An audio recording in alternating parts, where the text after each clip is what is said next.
ಕರಗ ಮಹೋತ್ಸವದ ಪ್ರಯುಕ್ತ ಇವತ್ತು ನಾವು ಆ ದೇವಿಯಲ್ಲಿ ಅರ್ಕೆ ಇಟ್ಟಿದ್ದೀವಿ. ಮುಂದಿನ ದಿನಗಳಲ್ಲಿ ಈಗೇನು ನಮ್ಮ ರೈತಾಪಿ ಜನ ಎಲ್ಲರೂ ಕೂಡ ಈಗೇನು ಆರ್ಥಿಕವಾಗಿ ಅನುಕೂಲವಾಗಿದ್ದಾರೆ ಅದರ 100 ಪಟ್ಟು ಹೆಚ್ಚಿನ ಒಂದು ಆರ್ಥಿಕವಾಗಿ ಸದೃಢವಾಗಿರ್ಲಿ ಅಂತ ಭಗವಂತನಲ್ಲಿ ಒಂದು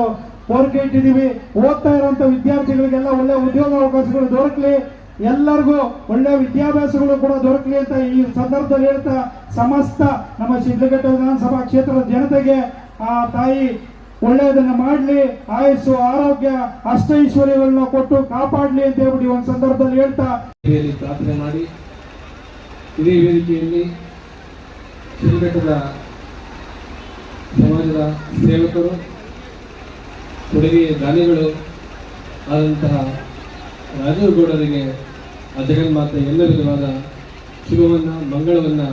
ಅನುಗ್ರಹ ಮಾಡಲಿ ಅಂತ ದೇವಿಯಲ್ಲಿ ಪ್ರಾರ್ಥನೆ ಮಾಡಿ